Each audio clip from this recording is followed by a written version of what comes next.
우리 찾으셨으면 한 절씩 교독하도록 하겠습니다. 여호와께서 아브라함에게 이르시되 너는 너의 고향과 친척과 아버지 집을 떠나 내가 네게 보여줄 땅으로 가라.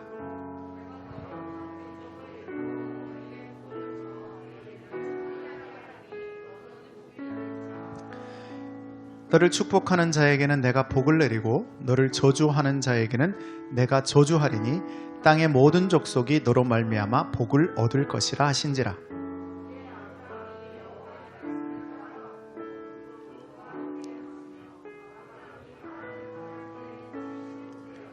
같이 읽습니다.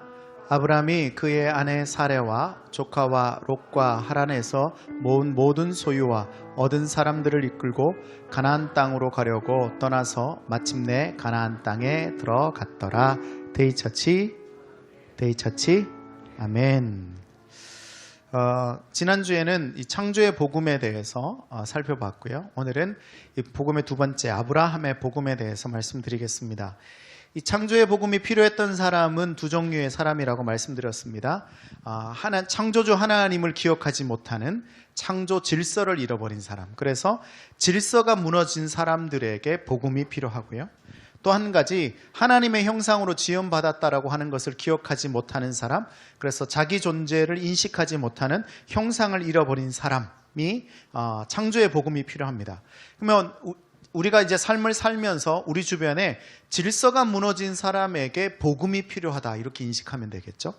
그리고 그 존재가 존재로서 스스로를 인정하고 사랑하지 못하고 하나님의 형상답게 살아가지 못하는 삶이 다 무너져 있고 막 어그러져 있는 사람들을 보면 이 사람에게 복음이 필요하겠다 이렇게 생각하면 되는 겁니다. 그럼 오늘 두 번째 아브라함의 복음을 통해서 우리는 뭘 발견할 수 있을까요? 자, 하나님은 갈대아 우르에 있던 아브라함을 부르셨습니다. 복음의 시작입니다. 굉장히 중요하죠. 하나님은 아브라함을 부르시는데요. 그래서 복음이라고 하는 것은 우리가 열심히 찾는 보물찾기가 아닙니다. 우리 주변에 복음이 있는 것을 찾아가서 찾는 것이 아니고 복음은 하나님의 열심히 우리를 찾아내는 숨바꼭질과 같은 겁니다.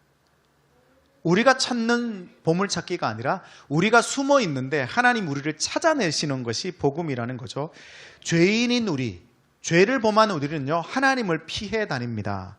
복음은요, 그렇게 카멜레온처럼 여기저기 숨어 있어서 피하고 있는 하나님을 피하고 있는 죄인인 우리를 하나님께서 찾아오셔서 찾아내시는 것이 복음이라는 겁니다. 하나님은 그렇게 숨어 있는 우리를 찾아오셔서 기가 막히게 복음을 선물해 주십니다. 여기 앉아있는 우리 모두는 그 복음, 하나님이 열심히 찾아낸 숨은 보석들이에요.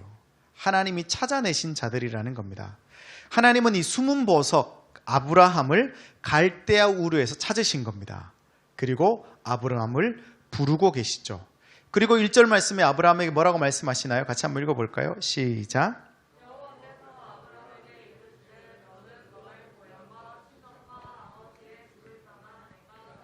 보여줄 땅으로 가라.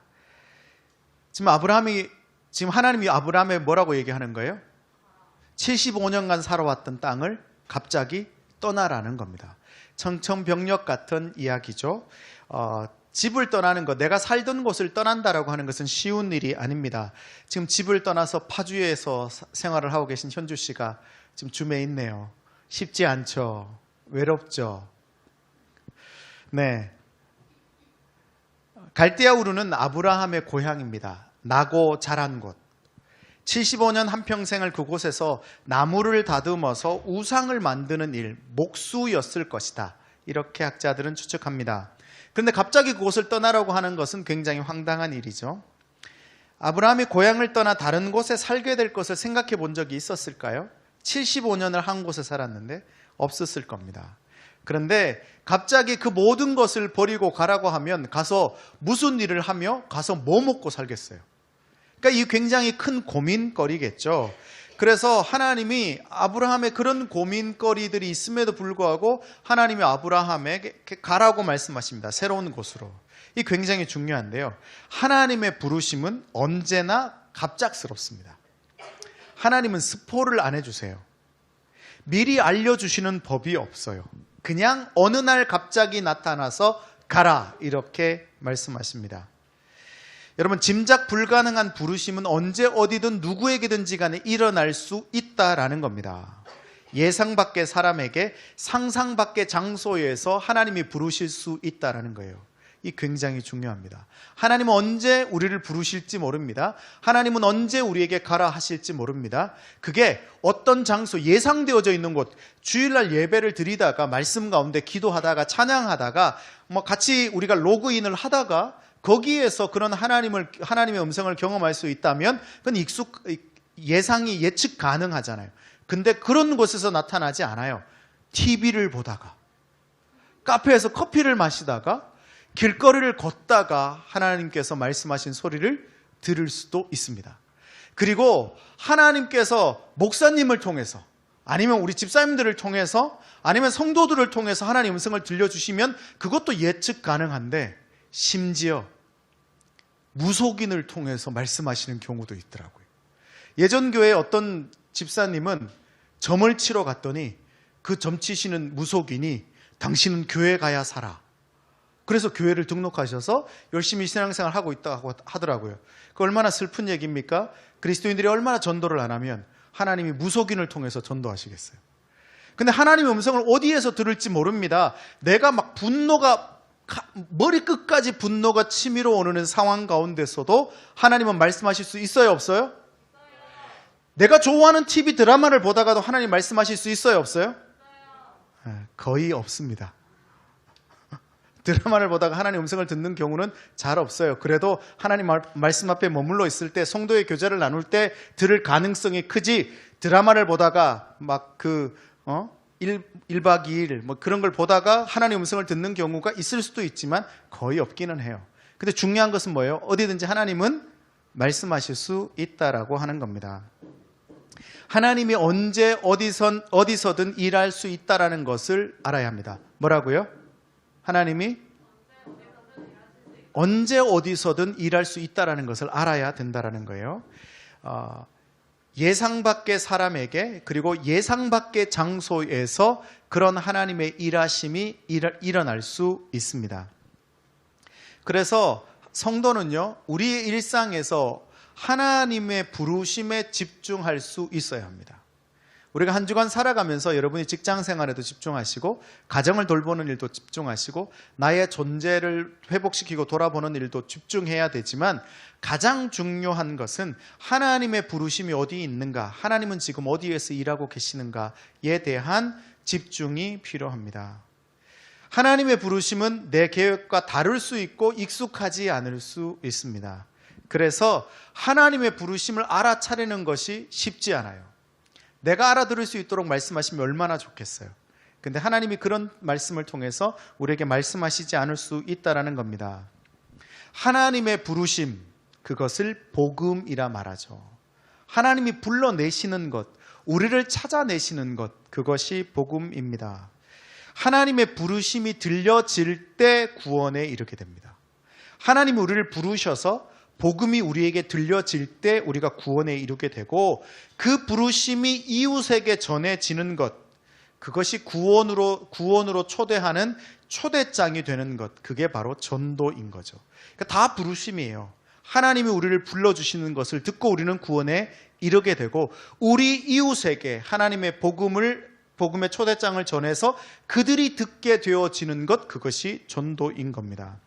그렇기 때문에 우리는 하나님이 어디에서 일하시는지, 어떻게 움직이시는지 그 소리에 민감해야 합니다. 지금 제가 찬양을 열심히 하고 났더니 목이 아프죠. 그러니까 민감하게 물을 떠다 주죠. 이게 바로 민감함입니다. 내 생각 같아서는 대영 씨도 한 잔 갖다 주면 좋겠어요. 나보다 기침을 더 많이 하고 있거든. 여러분, 하나님의 마음이 어디 있는지를 알고 그 마음을 들여다볼 수 있고 그 필요에 의해서 움직일 수 있는 것, 그게 영적 민감함입니다. 그래서 하나님과 친밀해야 아는 거예요. 지금 제가 하면서 하면 지금 뒤에 아내는 지금 그 남편의 목이 지금 정상적인 상태가 아니다. 그래서 막 움직이는 거예요. 다음부터 여러분이 움직이라고 하는 얘기입니다. 집사님, 목이. 자, 영적으로 민감하고 하나님과 친밀해야 합니다. 그게 하나님과 영적으로 민감하고 친밀해야지만 하나님이 어디서 일하시는지 알 수 있어요. 여러분, 하나님은 지금도 온 세상 가운데 일하고 계실까요? 네. 보신 적 있어요? 마음으로. 자, 하나님은 지금 베로니카 말고 하나님께서 지금 우리의 지난 한 주간의 우리의 삶에서도 일하고 계셨을까요? 참 어려워요, 대답이. 그죠? 분명히 하나님께서 일하고 계시다라고 하는 것을 우리가 성경의 지식과 이론은 알지만 잘 안 느껴져요. 잘 발견되질 않아요. 영적 민감하기 깨어 있어야 하나님께서 우리의 삶 가운데 일하고 계시다라는 것을 느낄 수 있고 발견할 수 있습니다. 하나님과 친밀해야 지금 하나님이 어디에서 일하시는지 알 수 있어요. 여러분, 우리가 왜 예배하죠? 왜 성경을 읽으려고 하고 왜 기도하고 하나님 앞에 이렇게 공동체로 모여서 로그인을 신청해서 성경에 대해서, 공동체에 대해서, 나 자신에 대해서, 이웃에 대해서 알아가려고 합니까? 모든 게 다 하나님과 친밀하기 위해서예요. 자, 오늘 주일 예배를 통해서 여러분이 조금 더 하나님과 친밀하게 가까이 가셨죠? Because of you 춤도 추고 했으니까 조금 하나님과 친밀하게 됐어요. 그러면 이번 한 주간에 뭘 찾으셔야 돼요? 하나님이 어디에서 어떻게 일하고 계시는가? 이번 한 주간 찾아보셔야 합니다. 하나님이 뭐라고 부르고 계시는가? 제가 오늘 새벽 5시 정도에 일어났습니다.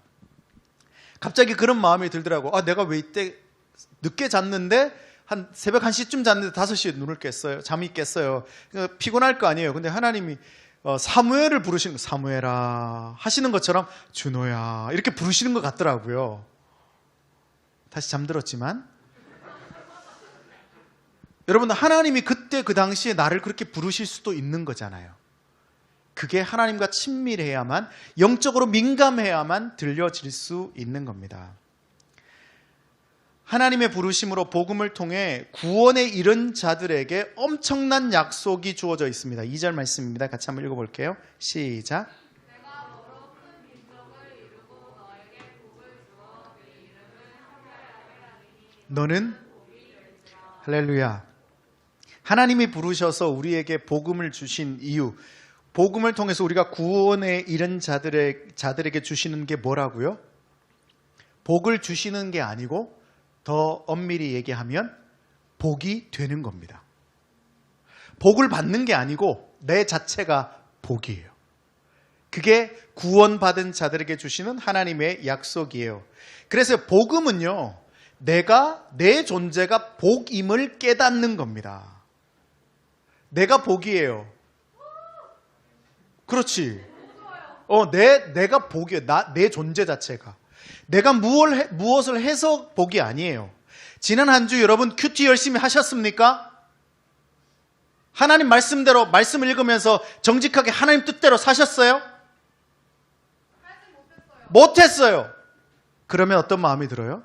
내가 복이 아닌 것 같아. 근데 지난 한 주 큐티 나 한 주간도 빠뜨린 적이 없어. 하루도. 그리고 지난 한 주 돌이켜봤더니 내가 정말 기독교인 것처럼 산 것 같아. 그럴 때는 예배 올 때, 그리고 예배도 지각 안 하고 올 때. 일찍 와서 예배도 준비하고 기도하면서 모든 게 준비되어 있을 때는 은혜가 돼. 그럼 내가 복인 것 같아. 근데 그렇지 않고 다른 문제들이 생기고 어려운 문제들이 닥쳐오고 그러면 그때부터 나는 복이 아니라 뭐예요? 저주까지는 아니지만 일단 복은 아니야. 복음은요, 우리에게 끊임없이 뭘 말하는가 하면 네가 복이라는 거예요. 할렐루야. 여러분이 복입니다. 여러분 로또 20억에 당첨되면 여러분 어떻게 하시겠어요? 마지막 번호가 30. 와, 1등이 로또 20억. 여러분 어떻게 해야 할 것 같아요? 집에서. 뭐 한다고? 11조. 할렐루야. 11조. 11조만 한다고 20억 당첨됐는데? 10에 한 5조는 해야지? 난리가 나겠죠, 기뻐서. 여러분, 그것보다 더 위대한 게 여러분이 복이라는 사실입니다. 우리는 이게 익숙치 않아요. 환호하는 게 너무 어려워. 하나, 둘. 자, 그러면 우리가 단순히 복이라고 하는 것을 깨닫는 것으로 끝나지 않습니다. 우리가 복이에요. 근데 여기서 더 나아갑니다. 3절입니다. 같이 있습니다. 시작.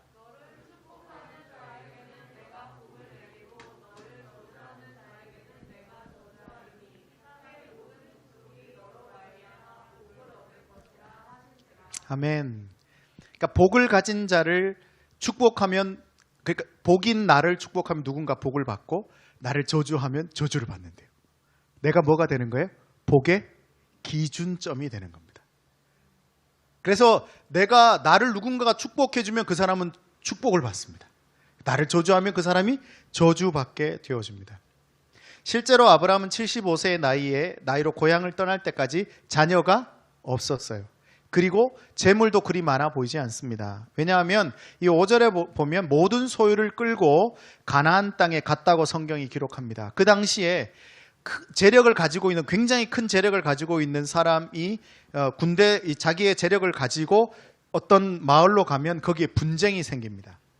왜냐하면 그 당시에는 족장처럼 이렇게 마을로 구성되어 있었기 때문에 그곳에 함께 정착할 수 없죠. 그래서 아브라함과 롯도 함께 정착할 수 없었잖아요. 나중에 거부가 돼서.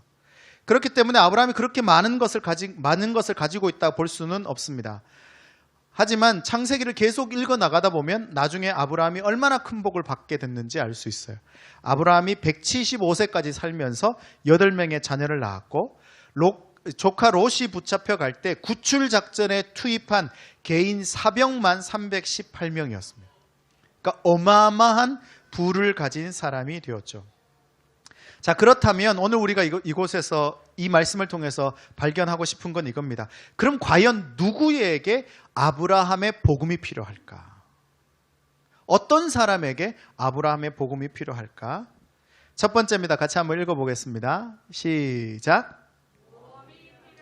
자, 아브라함의 복음이 누구에게 필요한가 하면 모험이 필요한 사람. 무슨 얘기인지 한번 살펴볼게요. 자, 아브라함은 하나님의 부르심을 듣고 모험을 떠나죠. 주저하지 않고 떠난 것 같아요. 물론 성경에서 아브라함이 어떻게 떠났는지를 말하고 있지 않기 때문에 우리가 추측할 수밖에 없지만 아브라함이 주저함 없이 떠났을 거라 생각합니다. 모험을 즐기는 아브라함이 너무 부럽습니다. 멋지죠. 여러분, 복음은 따라합시다. 복음은 모험이다. 여러분, 복음은 모험입니다. 전혀 가보지 않은 곳으로 가야 하는 신나는 모험이죠. 여러분, 우리가 복음을 듣고 나면 우리가 죽음도 사라진 존재로 영원한 생명을 살게 되어지는 존재로서의 변화가 일어나죠. 그것은 모험입니다.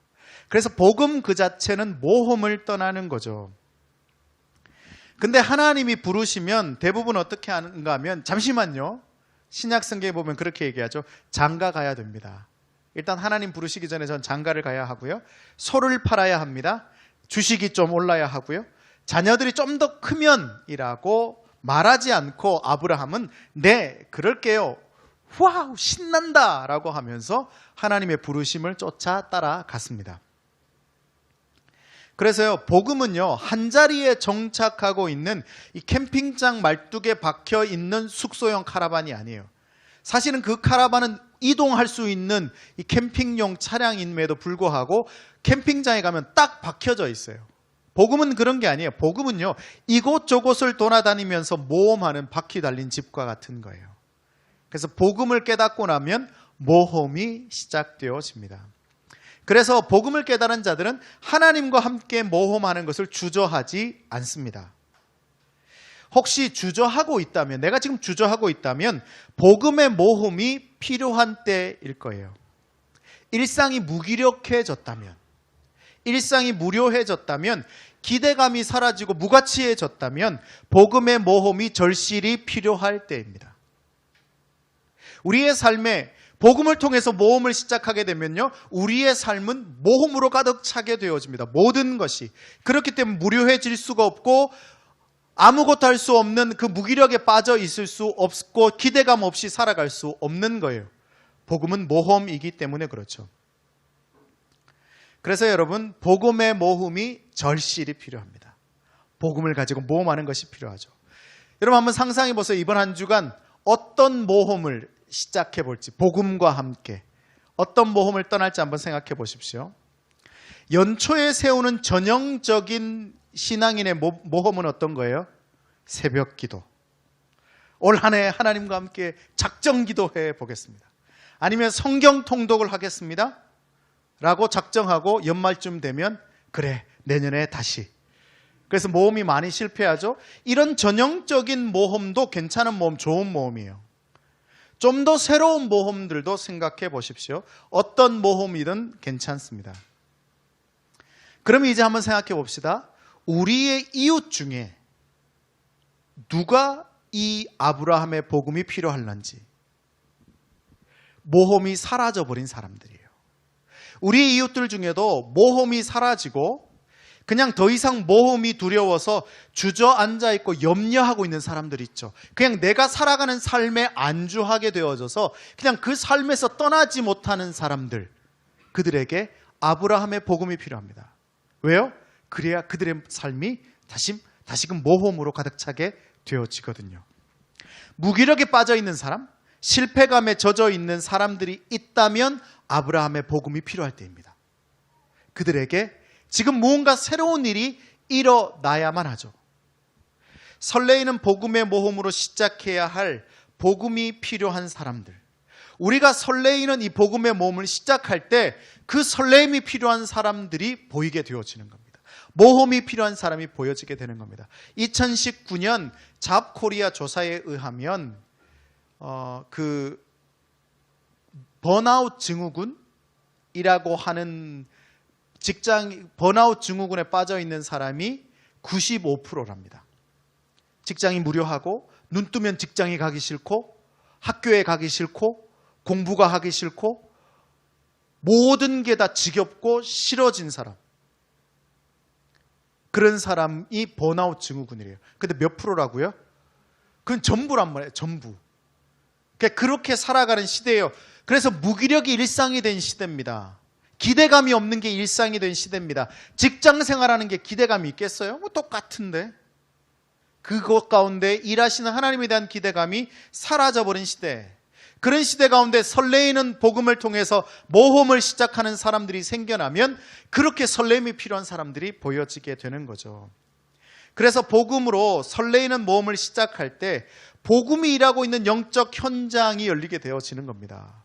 여러분, 전도라고 하는 것은요, 내 삶의 복음으로 모험이 시작되어서 복음의 설레임이 가득 차게 될 때 그 설레임이 필요한 현장이 보여지게 되고 그 현장이 열리게 되는 거예요. 요즘 난 삶이 너무 지쳤어. 난 직장 오는 게 너무 싫어. 때리치우고 싶어. 주변에서 자주 듣는 얘기죠. 진짜 나는 집에 들어가기 너무 싫어. 누군가 우리 부장 너무 싫어. 누구 만나는 게 너무 싫어. 라는 얘기를 우리는 많이 듣죠. 그 교수님 너무 싫어. 맨날 이런 얘기 듣잖아요. 그러면 그때 뭐가 필요하다는 뜻이에요?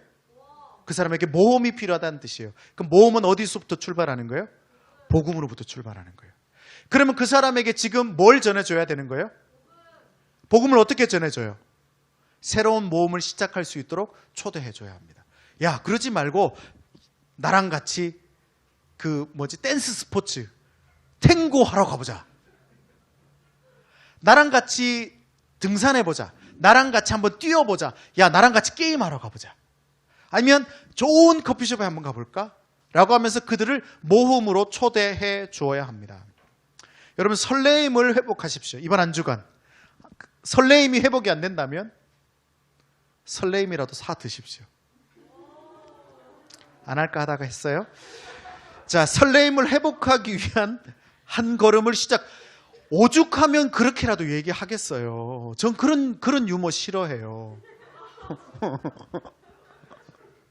여러분, 설레임을 시작할 수 없다면 내 삶에 설레임을 시작할 수 있는 무언가라도 찾아보는 겁니다. 설레임이 시작되어 볼 수 있도록 해보는 거예요. 내가 좋아하는 일을 해도 되고 하기 싫지만 꼭 해야 한다면 억지로라도 해보는 거예요.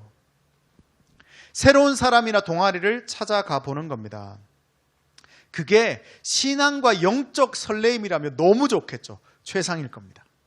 영적 설레임이 막 우리 가운데서 일어날 수 있다면 그게 좋겠지만, 그게 안 된다면 지금 무엇이라도 내 삶의 설레임이 시작되는 것, 내 삶의 즐거움이 시작되는 것이 어떤 것인지 찾아보는 겁니다.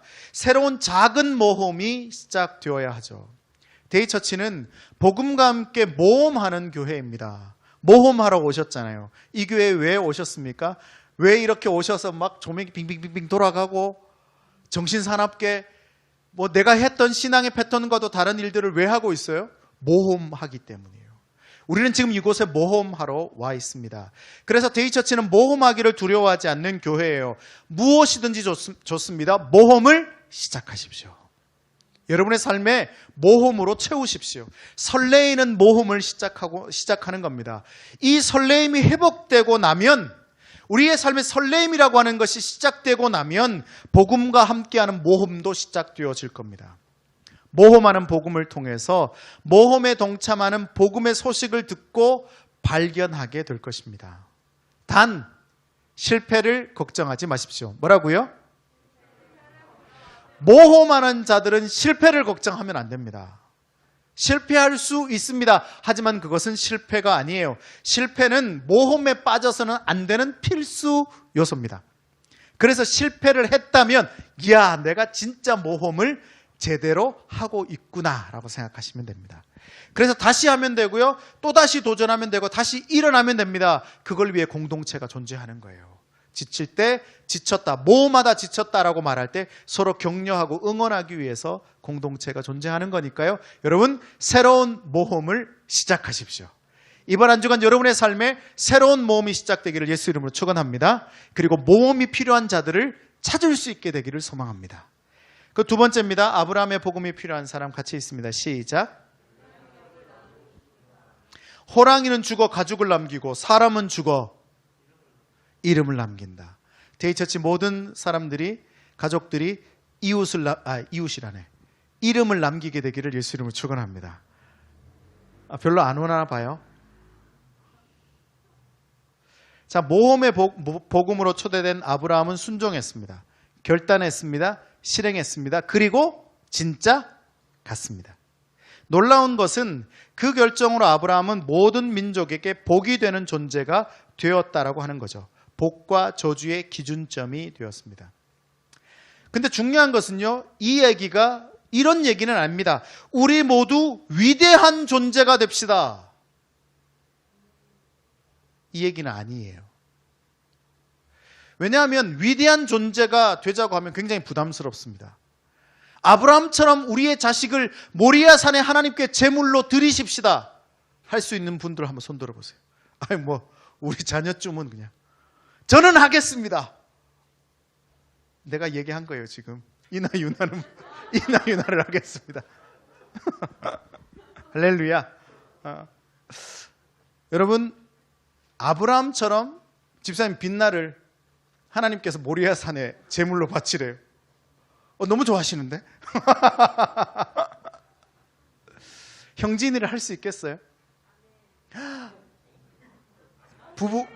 부부간에 일단 좀 협의를 좀 하시고, 여러분, 그 얘기 아니에요. 모리아 산에 드리자 이 얘기 아니에요. 위대한 사람이 됩시다 이런 얘기 아니에요. 위대한 사람은 아무나 될 수 없습니다. 성경에 자신의 자녀를 제물로 드린 사람은 둘이에요. 아브라함과 하나님. 없어요. 그래서 위대한 존재가 됩시다 이런 얘기 아닙니다. 여러분, 위대한 존재가 될 필요 없습니다. 그럼 무슨 말일까요? 그냥 우리도 아브라함처럼 아브라함이 한 것을 그냥 하자라는 거예요. 아브라함이 뭐 했습니까? 위대한 존재가 되기 위해서 아브라함이 한 게 뭐예요? 떠난 거예요. 그냥 아브라함이 한 거는 가라 예 하고 간 거밖에 없어요. 근데 자꾸 우리는 아브라함이 위대한 사람이기 때문에 아브라함이 한 것처럼 해야 된다는 생각이 있어요. 아브라함이 떠나면서 애써 위대한 존재가 되기 위해서 노력하지 않았습니다. 할렐루야. 이게 진짜 멋진 말이에요. 그냥 하나님의 말씀에 순종해서 결단하고 실행하고 그냥 가기만 했을 뿐이에요. 제가 요즘 이런 마음이 들더라고요. 제가 살고 있는 그 광교라는 지역에서 나는 복음을 위해서 뭘 할 수 있을까? 뭘 차리고. 그래서 생각 많이 합니다. 뭐 광교 호수 주변에 런닝 뭘 차려가지고 거기에다 사람들에게 걷는 방법을, 제대로 걷는 방법을 우리가 배운 적이 없으니까 제대로 걷는 방법을 가르쳐주거나 제대로 뛰는 방법을 가르쳐주면서 그들에게 선을 베풀고 막 이런 생각을 하면서 별의별 생각들을 다 하면서 부동산에 가서 막 물어봅니다. 여기는 월세 얼마예요? 막 그런 걸 물어보고 다녀요. 어느 날 갑자기 하나님께서 제게 그렇게 말씀하시는 것 같더라고요. 하나님, 나 뭘 하고 싶은데, 내가 뭘 해야 이곳에서 정말 이 지역을 살리는 무슨 일을 할 수 있을 것 같은데, 하나님, 왜 나는 무슨 일을 하면 좋을까요? 그런 마음을 자꾸 가지니까 하나님이, 야, 신목사, 왜 그렇게 그런 일을 하고 싶어? 이런 마음을 주시는 것 같아요. 그러니까 제가 어떤 마음이 제 안에 있었는가 하면, 좀 그런 일을 통해서 위대한 사람, 뭔가 색다른 존재, 이고 싶었던 욕심이 제 안에 있다라고 하는 것을 발견하니까 하나님이 그렇게 말씀하시더라고요. 그냥 좀 있어도 돼. 뭐 특별한 거 하려고 애쓰지 않아도 돼. 그런 마음을 제게 주시더라고요. 여러분, 놀랍게도 아브라함에게 능력이 있었던 게 아니고 모험의 복음에 영향력이 있는 겁니다. 아브라함이 영향력이 있었던 것이 아니고 아브라함이 했던 이 모험이라고 하는 복음의 영향력이 있습니다. 아브라함은 영향력을 미칠 생각이 1도 없었어요. 근데 저절로 영향력이 흘러가는 거죠. 자연스럽게 누군가의 롤모델이 되고 존경받게 된다라는 겁니다. 대박이지 않습니까? 그게 우리의 꿈이기도 하잖아요. 지난주에 오늘 권사님이 결혼식이 있어서 부산에 가셨는데요. 권사님과 짧게 1시간 반 정도 통화했습니다. 전화기가 뜨거워서 이 터질 것 한 것밖에는 뭐 별일이 없었어요. 아주 짧게 그 정도 했습니다. 그러면서 권사님이 항상 전화를 끊으시면서 아이고 목사님 오늘 제가 말이 너무 많았어요. 짧게 하려고 했는데 너무 재밌어요. 근데 권사님이 말씀을 하시면서 이전에는 정말 교회를 열심히 특심함으로 섬겼던 분이었다. 자기 얘기를 그렇게 하더라고요. 근데 데이처치 와서 할 수 있는 게 아무것도 없다고 생각했답니다. 근데 어느 순간에 보니까 누군가에게 영적인 롤 모델이 될 수도 있다라는 것을 깨닫게 되었다라면서 감사해 하셨어요. 그리고는 그 모든 것이 목사님을 통해 배웠다라고 말씀하시더라고요. 다 아는데 또 굳이 그렇게 말씀을 또 새삼하시더라고요. 여러분, 데이처치를 6년간 섬기면서 제 안에 있는 이 특심한 열심이 항상 저에게도 이렇게 말합니다. 신목사, 그렇게 해서 되겠어? 더 열심히 해야지. 그래도 성도들이 배우고 깨닫고 그래야 배우고 깨닫고 잘할 거 아니야? 신목사, 더 열심히 해야지. 이런 마음이 제 안에 있는 열심히 특심한 마음이 항상 제게 얘기합니다. 그런 소리가 들려오면 어떻게 될까요? 불안해집니다. 진짜 그런 것 같았어요. 근데 뭘 더 해야 되는 거 아니야? 지금 전화라도 계속 주구장창 돌리고 어떻게 지내는지 묻고 밥 먹으러 가서 막 집에 가서 신방하겠다고 하고 대신방 쫙 돌고, 아니면 특별한 무언가를 해서 성도들을 감동시켜야 되지 않을까 막 이런 생각을 하죠. 어떤 이벤트를 해서 무슨 가발을 이렇게 탈을 쓰고 여러분은 막 안녕하세요 막 이렇게 환영해주고, 아니면 다른 교회와 구별되어지는 무언가를 하고 더 진취적인 서비스를 하는 교회, 막 그런 교회를 해야 되지 않을까? 실제로 어떤 교회는 출석만 해도 돈 준답니다. 2시간 앉아 있으면 3만 원 준대요. 찾아보지 마세요. 다음 주에 안 보이면 거기가 있는 줄 알 거야. 그리고 심지어 우리 데이처치 청년들이 자기들은 결혼해놓고 우리는 소개팅도 안 시켜준다 막 그랬잖아요. 실제로 출석하면 남자가 출석을 교회에 등록하면 여자 청년들의 신상 리스트를 쫙 제공해주고 소개팅을 시켜주고, 여자 청년이 등록을 하면 남자 청년들의 신상 리스트를 쫙 제공해주고 소개팅을 시켜주는 교회도 있다고 합니다. 찾아보지 말라고요. 결혼했는데 왜 자꾸 찾아보려고요?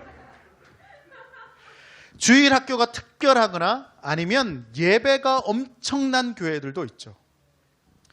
건물 자체가 화려하거나 마당에서 고기 파티와 족구를 매주 소풍처럼 할 수 있는 교회도 있습니다. 찾아보지 마세요. 그런 걸 제가 알고 있으니까 무언가 더 해야 한다는 부담과 스트레스가 있어요. 우리 아이들이 오면 열 몇 명씩 저 조그만 방에 가서 저게 찢고 뽑고 하는 저 모습을 보면요, 어떻게 해야 될까, 그런 고민들이 자꾸 듭니다. 무언가 더 해야 한다라고 하는 부담과 스트레스가 있죠. 근데 끊임없이 성경은 저에게 이렇게 말합니다. 영향력은 신목사 그런 데서 오는 게 아니야. 2시간 앉아 있어서 3만 원 준다고 거기에서 영향력이 오는 게 아니야. 영향력은 오직 복음에서 오는 거야. 할렐루야. 돈 3만 원 받는다고 복음을 발견하면 영향력이 생깁니다. 복음을 깨달으면 영향력이 저절로 흘러갑니다. 복음을 깨달으면 내가 영향력이 발산되어집니다. 후광이 비칩니다. 진짜 모험의 복음을 발견하고 나면 그런 영향력을 가진 자가 될 수 있다는 거예요. 여러분, 우리 주변의 모든 사람들을 보면 스스로 영향력 있는 자리에 가고 싶어 합니다. 그렇지 않으세요? 모든 사람이 영향력 있고 싶어 합니다. 그래서 아주 열심히 발버둥 칩니다. 때로는 영향력을 소유하게 되기도 합니다. 그 사람이 그렇게 열심히 발버둥 쳐서 영향력을 가지게 되고 나면 꼴불견이 됩니다. 왜요? 스스로 노력해서 성취한, 스스로를 높여 쌓은 영향력이기 때문에 그 영향력을 가지고 있으면요, 그렇게 꼴불견이 됩니다. 겸손해질 수도 없고 낮아질 수도 없어요. 그래서 사실 그것은 진짜 영향력이 아니죠. 영향력을 나누어 주는 사람이 되고 싶어하는 우리 주변의 이웃들이 있습니다. 우리 이웃들 가운데 그 자세히 들여다보면 그 사람도 참 영향력을 미치고 싶어서 애쓰는 사람이 있어요. 그 사람들에게 이 모험의 복음이 필요한 겁니다. 그래서 그들과 함께 모험을 함께 하는 거죠. 새로운 파티에 초대해서 함께 먹고 마시는 겁니다. 의주 씨, 요셉 씨가 아주 잘하는 거죠. 두 사람에게 배우시면 됩니다. 사람들을 어떻게 초대해서 먹고 마시는지. 초대만 하면 먹고 마시기는 쉬워져요. 스트레스가 돼서 그렇지. 그렇게 새롭게 초대해서 함께 먹고 마시는 거죠. 그리고 같이 운동도 하고 등산도 하고 커피도 마시는 겁니다. 아까 설명해 드렸죠. 한 번도 해보지 않았던 액티비티를 함께 하고 힘들겠지만 여행을 같이 떠나는 겁니다. 제가 2주간 교회를 개척하고 처음으로 2주간 호주 여행을 갔을 때 오늘 방문해 주신 우리 김준용 목사님 집에서 2주간 머물렀습니다. 기꺼이 집을 제공해 주셔서 저희가 갔는데 막 호주는 갔더니 방에 화장실이 막 딸려 있고 그러길래, 야, 호주는 막 방에 화장실이 다 딸려 있고 그런 모양이다라고 생각했는데 나중에 봤더니 거기가 안방이더라고요. 전혀 몰랐습니다. 거기에 2주간 우리를 모든 픽업을 다 해주고 막 데리고 다니면서 모든 여행을 다 시켜주고, 물론 계절이 안 좋아서 멜버른에 가서 뭐 12사도인가 가서 막 엄청 아름답다고 하는 곳을 갔지만 엄청 아름다운 걸 하나도 못 봤어요. 비바람만 보다 왔습니다. 거기에 가서 저 가족과 함께 2주간을 보냈는데요. 그런 새로운 몸이 우리를 가족, 친구가 되게 했고 한국에 와서도 이렇게 함께 교제할 수 있는 일들을 만들었죠. 여러분, 그런 모험이 우리를 친구가 되게 하는 겁니다. 힘들겠지만 여행을 같이 한번 떠나보십시오. 정말 힘듭니다. 여행을 떠나보면, 같이 살아보면 그 사람의 본성이 보입니다. 그냥 여기서 살 땐 좋을 것 같은데 우리 둘이 한번 같이 여행을 떠나보자. 그래서 가면요, 정말 싫어져요. 가족끼리도 한번 둘이 떠나보세요. 집사님이 한번 재석이만 데리고 한번 1대1로 여행을 한번 떠나보십시오. 가본 적 있으세요? 너무 좋을 것 같죠? 재석이는 싫어할 겁니다. 어쨌든 힘들지만 여행을 같이 떠나보는 거예요. 떠나보면 압니다. 그리고 집으로 초대해서 식사도 같이 하고 아이들과 놀이동산도 함께 가보는 거예요. 억지로 말고 자연스럽게 흘러가는 복음의 영향력으로 말이죠. 근데 지금 제가 말씀드리는 것은 저의 상상력이 한계예요. 왜요? 저는 이거밖에 못 해봤거든요. 여러분의 상상력은 훨씬 더 다양할 겁니다. 여러분이 다양하게 가지고 있는 상상력으로 한번 여러 가지 모험을, 영향력을 미치고 싶어하는 사람들과 한번 시작해 보십시오. 그 사람들에게 복음을 설명하기 위해 애쓰지 말고 그냥 많은 시간을 함께 보내고 모험을 즐기십시오. 나머지의 부르심은 하나님의 몫입니다. 하나님이 하실 겁니다. 우리에게도 하나님께서 그렇게 하셨잖아요. 그래서 우리 이웃들에게도 그렇게 하실 것을 믿고 시간을 많이 보내셔야 합니다. 함께 시간을 많이 보내면서 새로운 모험을 시작해야 합니다. 여러분, 우리가 복음을 놓고 기도하는 사람들 있잖아요. 우리의 가족들. 우리가 어떻게 복음을 나눌 수 있을까요? 시간을 많이 보내는 방법밖에 없어요. 그런데 어떤 시간?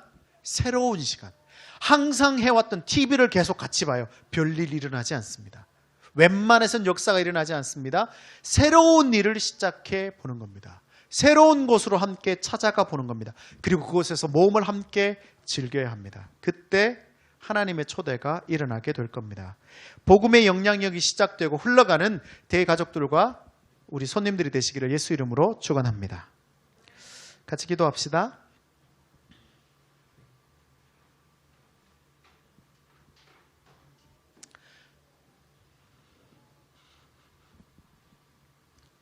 여러분, 말씀 가운데 어떤 마음이 드십니까? 어떤 생각을 하나님께 주십니까? 그 생각들을 놓고 기도하십시오. 하나님께서 지금 깨닫게 하시는 것을 놓고 기도하십시오. 하나님께서 발견하게 하시는 것을 놓고 기도하십시오.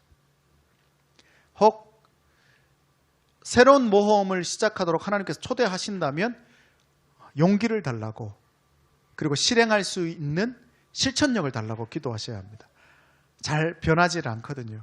우리가 살아왔던 삶의 패턴이 있기 때문에 잘 변하지 않습니다. 그래서 하나님, 내가 실행할 수 있는 힘을 달라고 기도하셔야 합니다. 혹 무기력함 가운데, 아니면 여러 가지 문제들이 나를 붙들고 있어서 자꾸 내 삶에 안주하게 되어지고 그 삶을 벗어나는 것이 너무 어렵고 힘들다면 기도해야 합니다.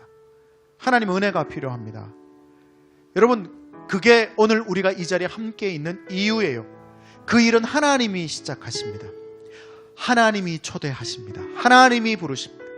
우리는 그 부르심에 응답하는 것뿐이에요. 하지만 내 삶에 무너져 있는 것들이 많이 있다면, 무언가에 묶여져 있는 것들이 많이 있다면 하나님이 불러도 갈 힘이 없어요. 그래서 은혜가 필요한 겁니다. 하나님께 도우셔야 합니다. 나뿐만이 아니겠죠. 우리 주변에도 복음의 영향력이 필요한, 모험이 필요한 사람들이 있습니다. 하지만 그들이 왜 복음으로 나오지 못할까요? 그 삶에 묶여 있기 때문에, 무기력함에 빠져 있고 그들의 삶에 안주하고 있기 때문에 복음으로 나오는 것이 힘들어요. 하나님이 부르셔도 말이죠. 기쁜 소식인지 슬픈 소식인지 모르겠지만 기환 씨가 드디어 교회를 나오기 시작했습니다. 형상이 동생. 물론 데이처치가 아니에요.